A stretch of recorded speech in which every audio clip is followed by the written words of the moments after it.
Maintenant, l'exercice 2. Oui. Vocabulaire. Quel groupe de mots dit que le narrateur a très vite fini son examen? Ça, c'est la première question. La réponse, bien sûr, oui, vous pouvez la... Je terminais l'épreuve en un temps record. Oui, on dit le record du monde. Oui, ça veut dire un temps que jamais personne n'a réalisé. 2. Quelle autre expression dit que le professeur n'arrive pas à croire qu'il voit ou ce qui arrive? Il n'arrive pas à croire ce qu'il voit ou ce qui arrive. Donc, le professeur, vous avez dans le texte, n'en croyez pas ses yeux. Troisième question, quelle expression l'auteur utilise-t-il pour nous expliquer comment le narrateur regarde le surveillant et ses camarades? Donc, il dit, je jetais un coup d'œil furtif autour de moi. Exercice 3.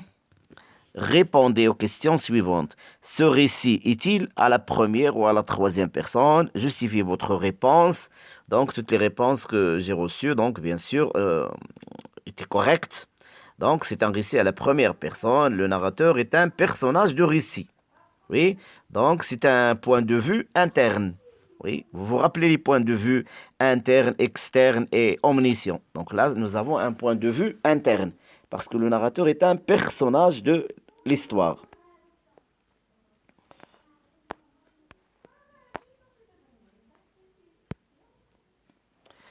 Deuxième question.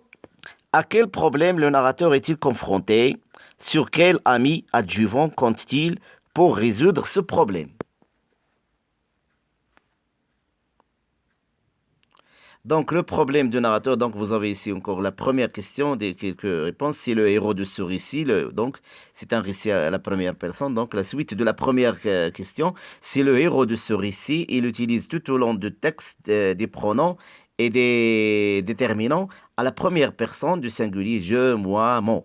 Passons maintenant à la deuxième question, la réponse de la deuxième question. Donc, le problème de l'auteur, c'est qu'il est, ou bien du narrateur, c'est qu'il est faible en calcul. Il ne sait pas faire les opérations demandées. Pour résoudre ce problème, cette difficulté, il compte sur les plus magiques. Oui, donc ce sont les adjuvants du narrateur, ceux qui vont aider le narrateur à surmonter le problème. Donc les plus magiques qu'il a trouvés la veille. Troisième question dans ce récit, quelle est la situation initiale, quelle est la situation finale? Donc, comme vous avez pu trouver, la situation initiale, c'est la faiblesse du héros en calcul et ses échecs répétés. Oui, donc il a eu toujours de mauvaises notes. La situation finale, c'est le succès, c'est la très bonne note. Oui, que personne euh, n'a compris, n'a comprise, si vous voulez. Quatrième question. Que doit-on faire pour que les plumes magiques soient efficaces? Donc, on doit les frotter l'une contre l'autre et leur dire ce qu'on attend d'elles. C'était comme la lampe de Aladdin qu'il faut frotter. Donc là aussi, il faut frotter les deux plumes l'une contre l'autre et leur demander, et leur faire un vœu, et leur demander quelque chose. Cinquième question, à la fin du récit, par quel type de phrase le père du narrateur exprime-t-il son immense surprise? Donc, par des phrases interrogatives. Donc, le père pose des questions parce qu'il ne comprend pas. Et des phrases exclamatives parce qu'il est étonné que son fils ait un 20 sur 20. Donc, à la fin, donc, le père exprime ça par des phrases interrogatives, non verbales et exclamatives. 20 sur 20 en calcul. Toi, c'est sûrement de la magie. Oui, voilà donc pour le texte et pour la compréhension de ce texte. J'espère bien que ce texte vous a apporté beaucoup de profit et beaucoup d'aide à comprendre le français.